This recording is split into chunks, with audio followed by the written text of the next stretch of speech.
오늘 봉독한 우리 14장의 말씀 일부분을 통해서 하나님께 쓰임 받는 사람 이런 제목으로 말씀 상고합니다. 우리가 어디 가서 회사에 취직하고 싶으면 리즈메라 그래서 이력서를 제출하죠.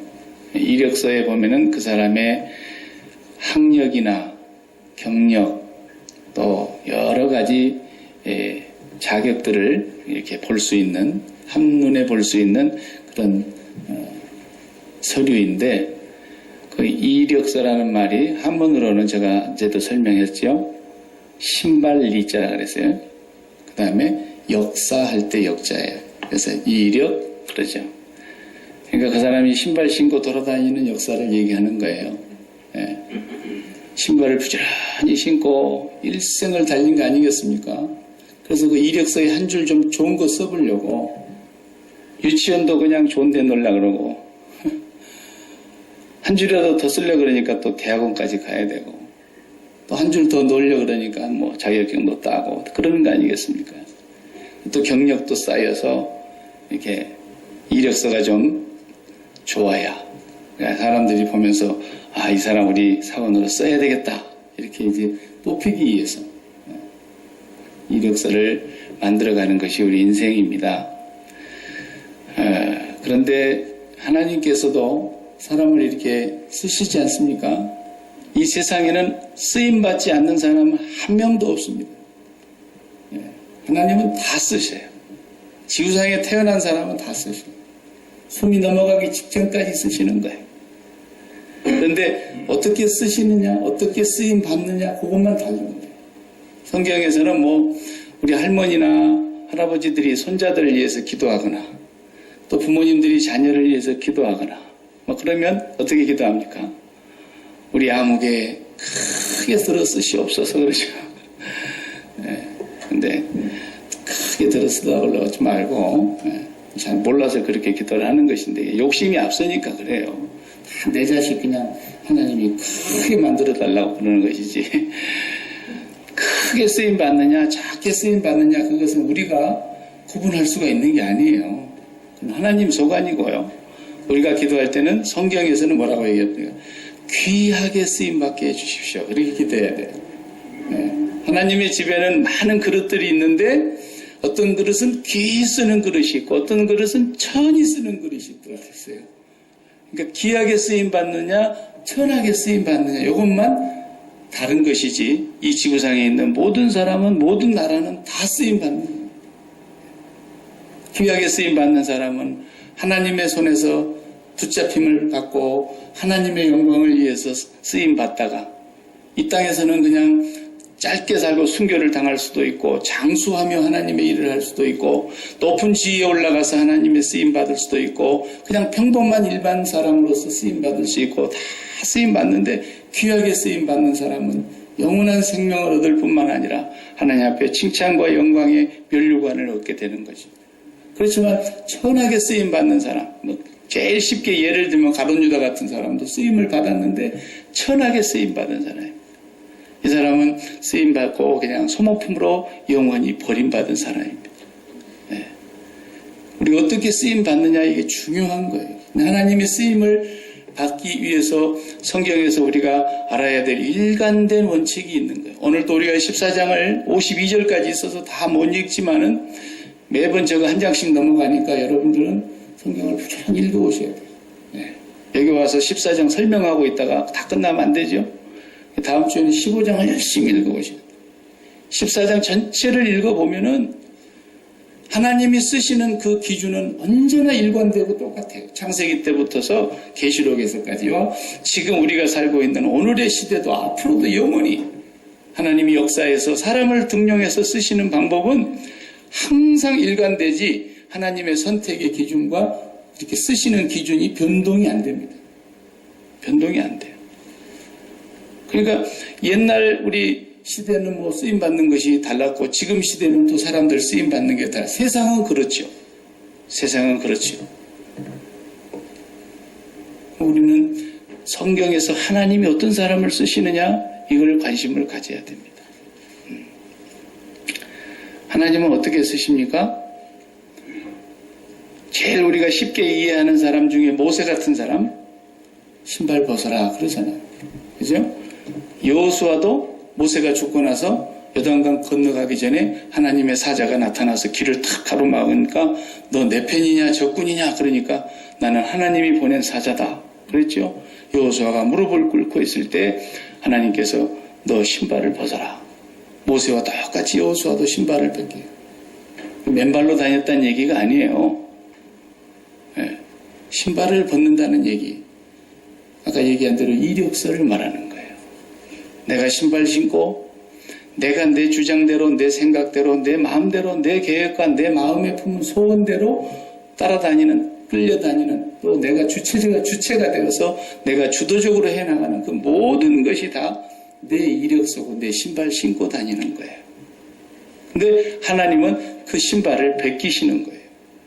그 신발을 벗을 수 있는 사람만 하나님이 쓰시는 거예요. 네. 신발 벗어. 그런데 안 벗는 사람은 하나님이 그냥 천하게 쓰고 버리시는 거예요. 네.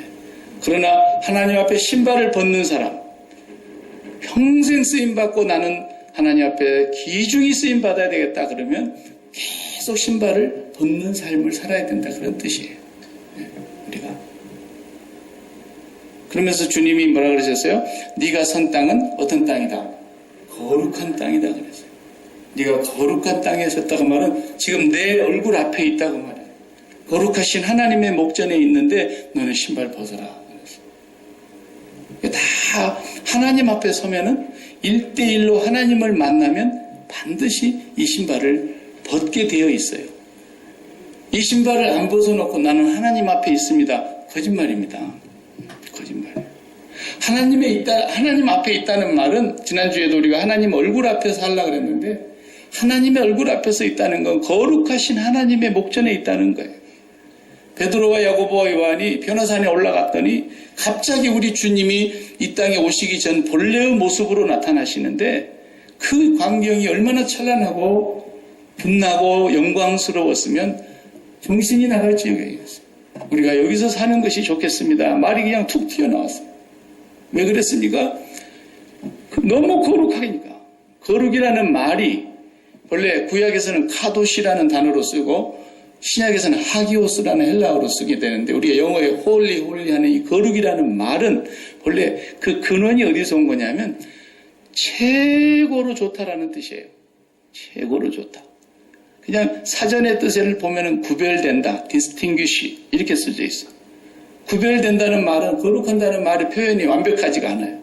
그건 사전적인 의미고 이게 왜 구별된다는 말이냐면 너무 좋아서 다른 것과 구별된다는 거예요. 요즘은 가전제품 하나도 얼마나 좋은 것이 나온지 몰라요. 밥 다 됐어요. 이렇게 나오잖아요, 그냥. 네. 빨리 하다가도 밥 다 됐다는 소리가 들려. 옛날에는 그냥 조금만 빨리 하다 정신 딴 데 두면 그냥 누룽지 많이 먹고 그냥 태우고 그래야 되는데 요즘 태워지지도 않아요, 요즘. 그러니까 그렇게 계속해서 우리가 정말로 이 세상에 살면서 진짜로 잊지 말아야 될 것이 뭐냐라는 거예요. 변하지 않는 거. 최고로 좋은 거. 그것을 가진 사람. 그러면은 그렇게 갖고 있는 사람이 모여가지고 야 내가 옛날에 말이야 그 압력밥솥이 하나 있는데 밥이 얼마나 찰지고 좋은지 70년대도 압력밥솥이 있었어요. 알루미늄으로 만든 거. 허옇게 생긴 거. 그런 거 요즘 그 박물관에 갖다 놓으면 이제 우리 인류의 역사의 발자취를 보는 것이지 요즘 그런 거 뭐 누가 사겠어요. 최고 좋다는 거예요. 어제 내가 카스코 가봤더니 슈퍼 울트라 하이 데피니션 컬러 TV. 와, 딱 글씨도 길어요. 보통 우리가 HD TV를 봤잖아요. 근데 그 앞에 S가 붙었어요. 슈퍼. 근데 그 앞에 또 하나 붙었어요. 울트라. 슈퍼. 하이 데피니션. 그러니 뭐 그래가지고 쫙 펼쳐놨는데 보니까 맨 오른쪽에 있는 게 그거예요. 선명하게 보이는 거예요. 예. 요즘은 이제 화장을 어설프게 했다가 큰일 나겠더라고. 그 TV가 뭐 처음에 나올 때는 한 4,000불 지금 되는 것 같은데 또 한 2년 지나면 한 1,000불 되겠죠. 예. 그런데 누가 요즘 흑백 TV하고 그거하고 바꾸겠어요? 비교된다는 거예요. 너무 좋다는 거예요. 그래서 거룩이라는 말의 정확한 뜻은 이 이상 좋을 수 없다는 거예요. 행복이라면 행복의 최고의 클라이막스라는 거예요. 행복의 최고의 끝이라는 거예요. 만족의 최고봉이고 기쁨의 최고봉이고 그런 뜻이에요, 이게. 그러니까 베드로와 야고보와 요한이 변화산에서 그분을 뵙는 순간 자기들이 세상에 시체말로 머리털 나고 이렇게 좋은 영광스러운 광경을 본 적이 없어요. 빨리 하는 자가 그렇게 희귀할 수 없을 만큼 하얗게 빛나며 그 광채가 하나님의 광채, 하나님의 본체의 모습이란 말이에요. 여기서 합시다 그렇게 나와버리는 거예요. 바로 모세가 섰던 그 자리가 바로 네가 지금 나라와 독대하고 있는 이 자리가 그만큼 거룩한 자리인데 이제부터 너 신발 벗어야 된다. 아니 나를 만나고도 나보다도 더 좋은 것이 있어갖고 네가 이력서를 네 마음대로 쓰려고 그러냐는 거예요. 네가 이력서를 잘 써가지고 정말 네 기쁨을 한번 만들어보고 싶으냐? 네가 이력서를 멋지게 만들어가지고 네가 만족을 얻고 싶으냐? 네가 이력서를 잘 만들어가지고 네 인생의 행복을 한번 성취해보고 싶으냐? 지금까지 그렇게 살았다면은 이제는 나보다도 거룩한 자리가 없으니까, 나보다도 더 행복하고 나보다도 더 기쁘고 나보다도 더 만족스러운 자리가 없으니까 내 앞에 섰다면은 너는 신발을 벗어야 될 걸 그 말이라니까.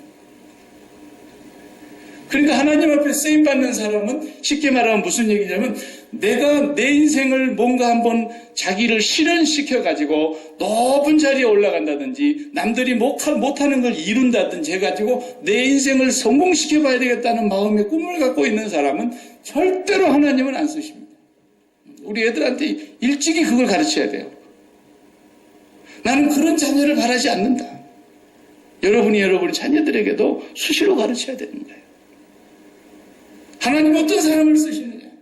네가 이력서를 최고로 만들어서 가장 최상의 사람, 최선의 사람, 최고의 사람이 되고 싶어하는 그런 꿈과 비전을 가지고 살아가는 것을 하나님이 쓰시는 게 아니라 가장 최고의 거룩하신 하나님, 그 이상 비교할 수 없는 유일무이하신 하나님, 그 하나님이 너의 최고의 행복이며 최고의 만족이며 최고의 기쁨이라는 걸 알고 그분과 날마다 독대하는 자리에 서는 사람, 그분을 마음에 담는 사람, 그 사람을 하나님이 당신의 뜻대로 쓰신다는 거죠. 그걸 가르쳐야 돼요. 그걸.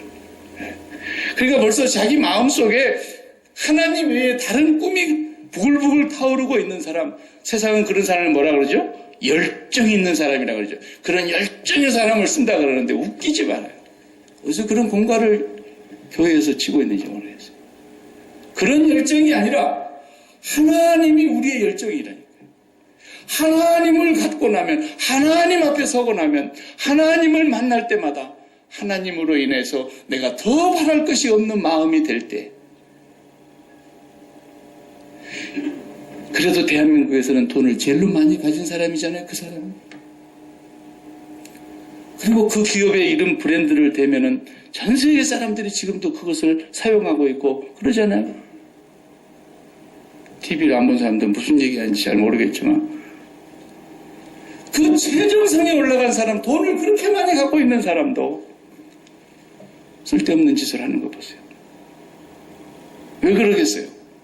만족이 없다라는 거예요. 기쁨이 없다라는 거예요. 죽기 억울하다는 거예요. 내 인생에 이렇게 끝내는 것이 너무 허망하다는 거예요. 혼돈과 공허와 흑암이 깊음에 있는 거예요. 나는 그 사람을 요만큼도 비난하고 싶은 마음은 없어요. 왜? 나도 하나님이 없고 내가 그 사람의 위치에 있다면 나는 그보다 더 했을 수도 있으니까. 사람은 다 똑같은 거예요. 들키지만 않은 것뿐이에요. 하나님으로 만족하지 아니하고는 절대로 하나님에게 쓰임받을 수는 없다는 걸 알아야 돼요. 아니, 하나님 앞에, 거룩하신 하나님 앞에 독대로 서 있는 그 자리만큼 행복한 자리가 없는데 무슨 또 다른 이력서가 필요하겠냐는 거예요. 하나님은 오늘 또 그런 사람을 찾고 계시는 겁니다. 오늘 14장을 보면은 아주 막 혼동스러워요. 52절까지 있는 내용이. 이제 14장은 무슨 얘기냐면 15장에 가서 사울이 넘어집니다. 사울 왕이 15장에서 넘어져요. 왕이 돼가지고 불과 2, 3년 안에 그냥 넘어져 버리는 거예요. 하나님에게 버림받아 버리는 거예요. 하나님은 버린 지가 벌써 됐는데 30년 이상을 왕 자리를 놓지 않고 붙들고 있는 거예요. 비참하게 사는 거죠. 30년이라는 세월을. 내가 왕이다 그러면서 하나님을 완전히 정면 대결하는 그런 자세로 15장에서 이제 꼬꾸라지는데 14장의 얘기는 꼬꾸라지는 모습을 보여주는 거예요. 네. 하나님이 왜 사울을 정말 가장 작은 지파에서 도무지 이 사람이 일대 왕으로 되기는 너무너무 초라한 집안인데 그를 왕으로 세웠고 그를 하나님의 신으로 감동해가지고 세상에 속담까지 생겼지 않습니까? 아니, 사울도 선지자에 있어?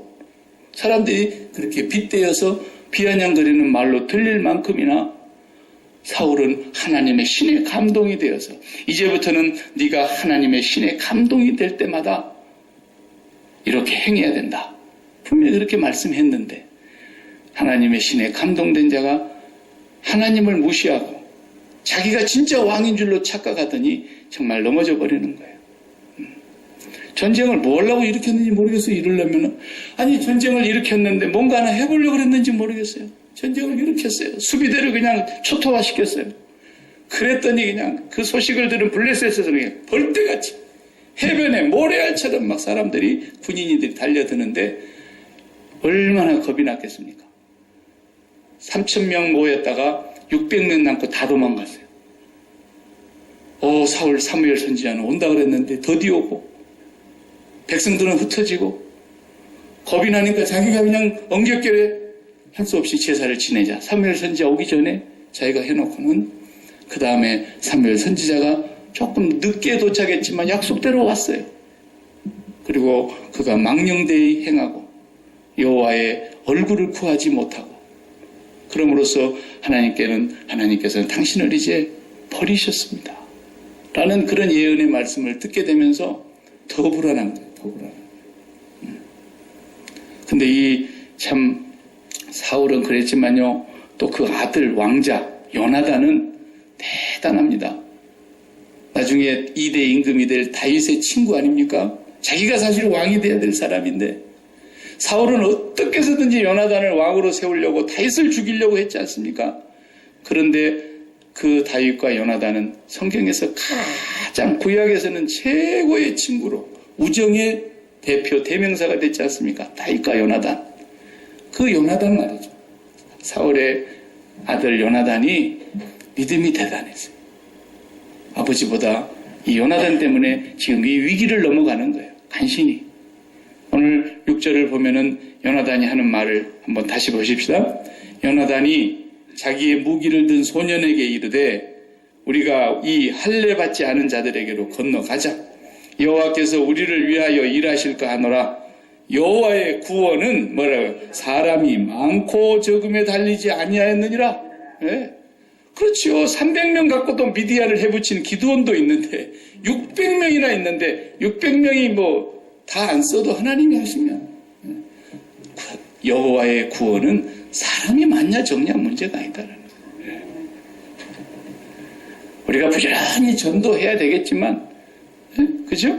전도하지 않으면 안 되죠. 열심히 전도해야 되겠어요. 이웃을 구원해내고 하나님 앞으로 이끌어내야 되죠. 그러나 우리 숫자가 너무 작다. 뭐가 작아요? 12명 가지고 세상을 뒤집어 버리신 주님이신다. 12명 가지고. 네. 그런 걸 작고 많고 그런 얘기하면 안 돼요. 네. 하나님이 하시는 일은 사람의 많고 적음이 아니라 하나님이 쓰시려고 하는 사람이 있느냐라는 거죠. 우리가 하나님이 사람을 쓰시려고 할 때 귀하게 쓰시려고 하는 사람이 얼마큼 되느냐? 우리 안에만이라도. 이게 중요하다는 것입니다. 사울은 그냥 갑자기 전쟁터에 뒤늦게 나와가지고는 이상한 소리만 해야 됩니다. 전쟁을 하려면 군인들이 밥을 잘 먹어야 됩니다. 그렇죠.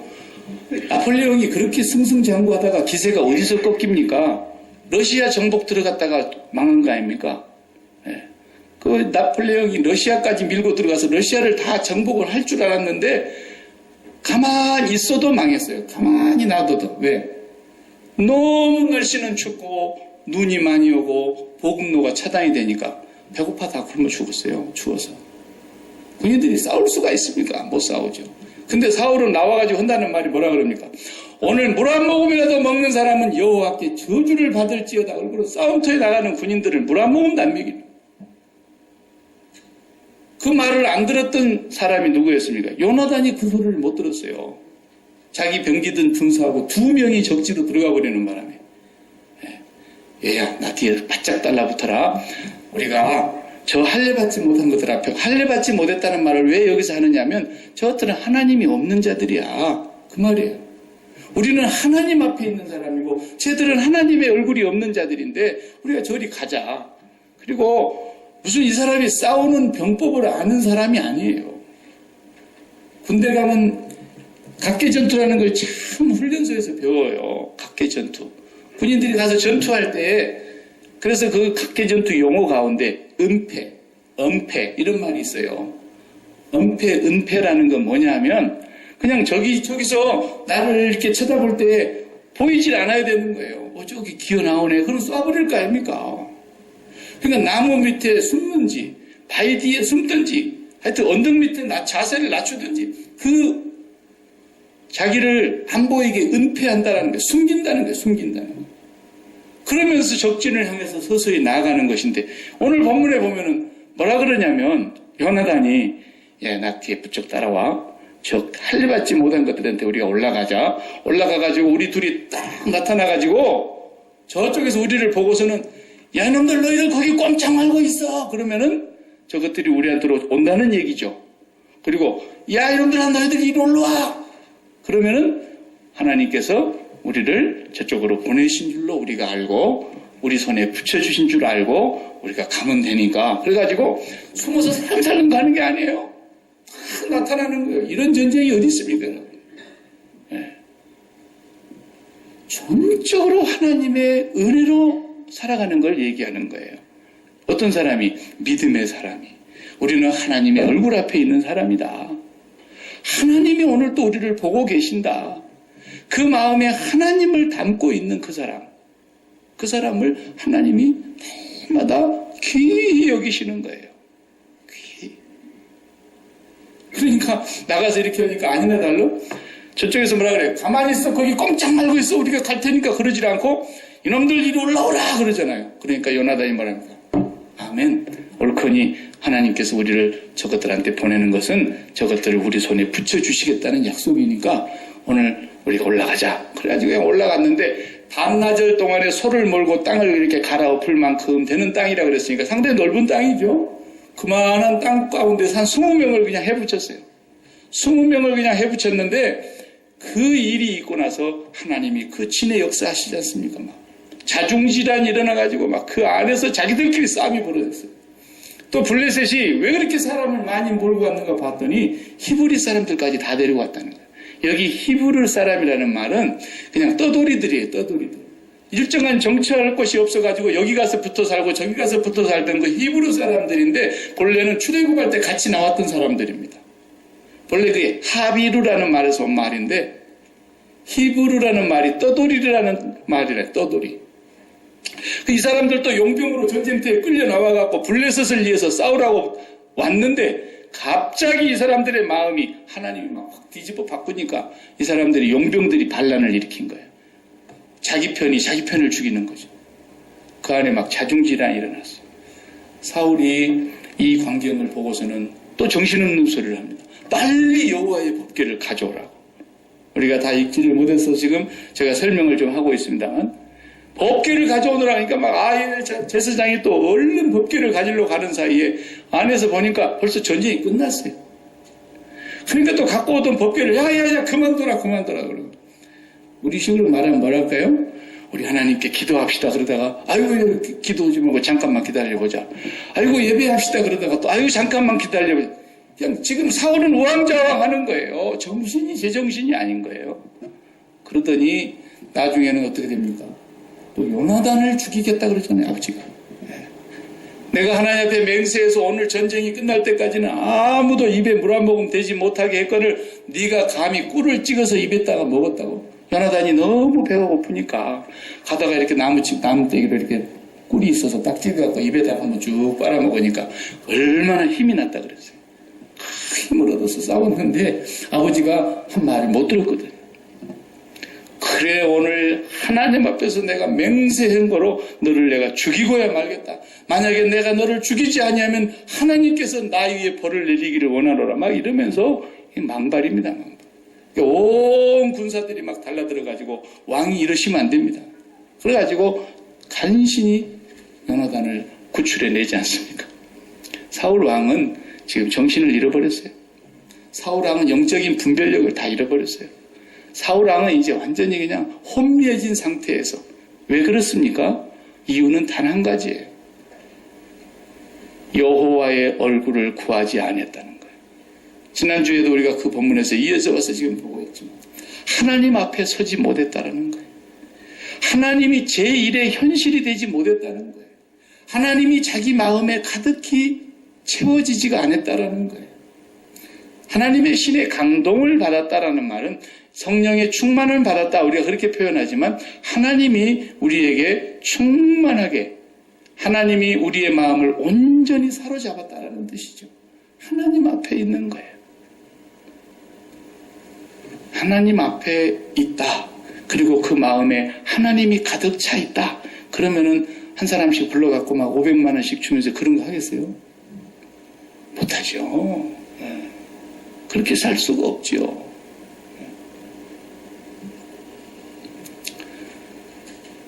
요셉은 아주 혈기왕성한 때에 정말 보디발의 아내가 아마 잠자리 나귀 같은 옷을 입고 달려들었을 거예요. 어떻게 쓰는지 나하고 하룻밤만 보내보자고. 지금 주인도 없고 우리 둘밖에 없는데 그러면서 막 옷자락을 붙잡고 애원을 하는데 요셉이 뭐라 그럽니까? 내 마음에 하나님이 계시는데 내가 여호와 앞에 있는데 어떻게 여호와 앞에 내가 죄를 범할 수 있겠느냐. 하나님의 신에 감동된 사람이라는 말이 그런 뜻이에요. 성령이 충만하다라는 말이 그런 뜻이에요. 성령이 충만하면 뭐 정신이 이상이 혼미해가지고 그런 게 아니고 성령이 충만하면 더 영적으로 맑아서 분별력이 확실해지고 그런 거죠. 그래서 큰 집에 가보면 금그릇도 있고 은그릇도 있고 나무그릇도 있고 질그릇도 있고 각종 그릇이 있는데 하나는 귀히 쓰기도 하고 하나는 천히 쓰기도 하는데 어떤 사람이 귀히 쓰는 그릇이라고 했습니까? 자신을 깨끗게 하면 그랬어요. 자신을 깨끗하게 하면 하나님에게 주인의 쓰심에 합당하게 돼요. 깨끗한 그릇이어야 된다는 거예요. 성경은 처음부터 끝까지 이것이 일관된 겁니다. 깨끗한 그릇이어야 된다. 그 뭐가 깨끗한 그릇인가 알아야 있을 거 아니에요. 텅 빈 그릇, 아무것도 담겨져 있지 않는 그릇, 깨끗한 그릇이죠. 근데 성경은 그런 뜻이 아니에요. 이 청결이라는 말은 무슨 뜻이냐면 담겨져야 될 것이 담겨져야 될 것에 담겨져 있는 것. 어렵나? 담아야 될 것이 담겨져야 될 곳에 제대로 담겨져 있는 것. 그것을 성경은 청결이라 그래요. 청결. 마음을 비우는 게 청결이 아니고 그래도 뭔 말인지 잘 모르시는 거예요. 김치를 담았어요. 맛있게 김치를 담았어요. 근데 김치를 담을 때 어디다 담았느냐? 내 핸드백 속에다 담아갔다 이거예요. 아니 그러니 김치도 그렇게 맛있게 잘 담아놓고 그렇게 비싸고 깨끗한 핸드백 사갖고 왜 김치를 핸드백에다 담냐 이거예요. 김치통에다 담아야지. 김치도 깨끗한 거고 핸드백도 좋은 거고 다 깨끗한 건데 깨끗한 것끼리 둘이 담아놓으니까 더러워져 버렸잖아요. 둘 다. 청결, 깨끗하다라고 하는 거, 주인의 쓰심에 합당한 깨끗한 사람이 된다는 말은 담겨져야 될 것이, 담겨져야 될 곳에 제대로 담겨져 있어야 한다. 우리의 마음은 하나님 외에는 절대 담은 것이 있어서는 안 된다는 거예요. 이 마음이라는 건 다른 걸 담으면 안 돼요. 그래서 마음이 청결한 자라야 하나님을 볼 것이요, 그랬죠. 마음이 청결한 자야 천국에 들어갈 거라는 거예요. 마음이 청결해요. 그런데 이 마음 속에 너무나 많은 것이 담겨져 있지 않습니까? 세상에 속한 모든 것이 다 담겨져 있는 거예요. 육신의 정욕과 안목의 정욕과 이생의 자랑거리 다 가슴 속에서 담아놔봐요. 이 속에 담기만 하면 계속 속에서 더러운 것이 나옵니다. 사람이 손으로 씻지 않고 밖에서 먹는 게 몸을 더럽게 하는 게 아니라 이 속에서 담겨져 있는 것에서 더러운 것이 막 오물이 분수처럼 쏟아 올라오는데 이 안에다 돈을 담아놔봐요. 온갖 더러운 것이 다 나옵니다. 이 안에 미움과 시기와 질투가 담겨져 있어봐요. 온갖 더러운 것이 막 나옵니다. 이 안에 하나님 외에 어떤 것을 담아도, 자식을 담아도, 내 몸뚱아리에 건강을 담아도, 어떤 걸 담아도 더럽다라는 거예요. 그래서 이것을 씻어내시기 위해서 주님이 오셨고, 주님이 이것을 씻을 수 있는 길은 샴푸도 안 되고 퐁퐁도 안 되고 락스도 안 되고 아무것도 안 되죠. 예수 그리스도의 십자가의 보혈로 씻는 거예요. 십자가에서 그리스도와 함께 죽음을 경험하는 사람만, 날마다 그리스도의 십자가에서 죽노라고 바울처럼 고백하는 사람만 내 마음을 씻을 수가 있는 거예요. 그러니 잠시라도 십자가를 바라보지 아니하면 내 마음을 침투에 들어오는 것이 얼마나 많습니까? 그래서 지킬 만한 것이 많지만은 무릇 지킬 만한 것 중에 네 마음을 지켜라. 생명의 근원이 여기서 나오는 것이다. 마음을 지키는 것. 이 마음에 하나님 외에 다른 것이 들어오지 못하도록 십자가의 보혈로 역청을 칠하듯이 막아내는 거예요. 그러니까 이것은 목사가 있어야 되는 것도 아니고 여러분이 다 왕같은 제사장들인데 어느 곳에 있든지 무슨 상황에 놓여 있든지 어떤 현실이 내 눈앞에 지금 펼쳐지든지 그 현실에 대해서 눈을 감아버리고 십자가에서 죽은 사람이라고 고백하고 그 순간에 하나님과 독대하는 자리에 서는 거예요. 하나님과 독대할 수 있는 자리는 십자가 자리밖에 없잖아요. 그러면서 예수 그리스도의 십자가의 은혜를 붙잡고 내가 오늘 또 하나님의 면전에 하나님의 얼굴 앞에 하나님이 나를 보고 계시는 이 자리에 내가 서 있습니다. 그러면 내게 펼쳐지는 모든 환경이 어디로 넘어가는 거예요? 하나님에게로, 그분의 비즈니스로 딱 넘어가는 거예요. 여호와의 구원이 사람이 많고 적음에 있지 아니라 내가 지금부터서 보여줄 테니까 나 잡아봐라 그러고 나왔는데도 그런 전쟁이 어디 있냐 말이에요. 하나님의 은혜로 다 이기는 거예요. 하나님의 은혜로. 여러분 어떤 상황에 놓여 있어도 주님의 십자가에서 내가 죽은 자라는 걸 고백해 보세요. 그리고 여러분 안에, 여러분 마음속에 하나님만 계신다면, 그리고 하나님이 제1의 현실이 되어서 하나님으로부터 모든 일이 시작된 것이라는 걸 잊지만 않는다면, 그렇게 뭐 화낼 일도 없고 속 뒤집어질 일도 없고 누구하고 원수 맺을 일도 없고 아웅다웅할 일도 없고 그러는 거예요, 사람이. 오늘 또 사울은 이제 자기의 인생이 하나님 앞에서 버림받고 무너져가는 이 비참한 모습을 보여주고 있는가 하면 그의 아들 요나단으로 말미암아 이 어지러운 사태를 하나님께서 수습하시는데 요나단을 통해서 하나님이 이스라엘을 다시 보호해 주시는 그런 사건을 오늘 우리가 보게 되는 것입니다. 사랑하는 성도 여러분, 우리가 매일 적용하면서 살아야 됩니다. 우리 삶을 적용하면서 살아야 됩니다. 예수님의 십자가는 교리가 아니에요.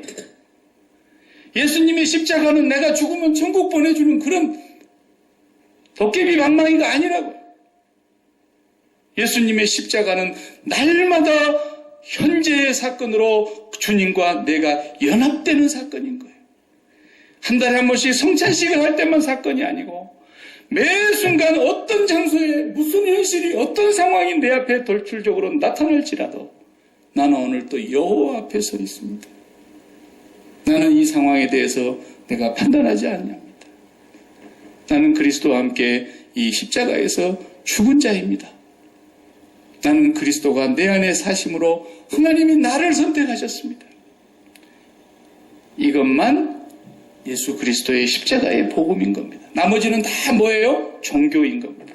종교와 기독교라는 말도 정확하게 말하면 틀린 말입니다. 예수 그리스도의 십자가의 복음과 종교인 것입니다. 종교와 예수 그리스도의 십자가의 복음과 뭐가 다른 거냐? 결정적으로 다른 게 뭐냐? 한 가지가 다르는데 다 다른 겁니다. 세상의 종교는 내가 만든 것입니다. 신을. 왜 만들었느냐? 내 마음속에 가득 차 있는 이 세상, 이 땅에 속한 것들, 이 모든 것들을 내가 다 이루고 싶고 갖고 싶은데 그것을 내 힘으로는 다 가질 수가 없으니까 누구라도 나보다 더 큰 신이 있으면 날 좀 도와주시오라고 만든 게 종교인 것입니다. 그래서 그 종교 중에 적당한 종교를 다 하나씩 선택하는 거예요. 나는 불교가 좋다고 선택하는 거고, 나는 뭐 이슬람교다, 힌두교다 이렇게 선택하는 거예요. 그러나 예수 그리스도의 십자가의 복음은 요한복음 15장 16절에 말씀하신다. 너희가 나를 택한 것이 아니요 내가 너희를 택하여 세웠나니 너희로 하여금 가서 열매를 맺어 하나님의 일꾼이 되게 하려는 것이라는 거예요. 하나님이 나를 먼저 택한 것이 먼저, 나를 택하시기 전에 그분이 먼저 계셨고 그분이 나를 선택하셨고 그분이 오늘 또 예수 그리스도의 십자가를 통해서 세상을 다 못 박아버리고 하나님과 연합되는 사람, 그 사람을 하나님이 기이 여기시고 그 사람을 쓰신다라는 것입니다. 만약에 여러분이 그렇게 살지 아니하고 하나님을 마음에 모시기 전에 여전히 세상을 마음에 담고 하나님 도와주세요, 하나님 도와주세요 하면 하나님이 나를 쓴 게 아니라 여러분이 하나님을 쓰려고 그러는 거예요. 여러분이 하나님을 고용한 셈이 되는 거예요. 이게 종교라고 하는 겁니다. 매일매일 여러분의 삶에서 그걸 적용하면서 주님의 십자가를 바라봐야 된다는 것이 바로 그 의미인 것입니다. 하나님은 이런 사람을 쓰십니다. 그래서 이제는 사울을 폐하하시고 다윗을 준비시키시는데 다윗은 그런 사람이었다는 걸 우리가 잘 알지 않습니까? 바로 그 다윗의 자손에서 예수 그리스도를 하나님이 보내신 것이죠. 사랑하는 성도 여러분, 하나님은 사람을 크게 쓰시느냐 작게 쓰시느냐 하나님께서 하실 일이지만 하나님은 모든 사람을 다 쓰십니다. 그러나 귀히 쓰임 받을 거냐, 천하게 쓰임 받을 거냐, 영원히 쓰임 받을 거냐, 한순간의 소모품으로 끝날 것이냐, 그것은 오늘 또 우리가 청결하게 하는 데 있습니다. 그 청결이라는 것은 우리 마음에 꼭 담겨져야 될 뿐만 담겨지는 것이라는 것을 기억하시기를 바랍니다. 기도하겠습니다. 하나님 감사합니다.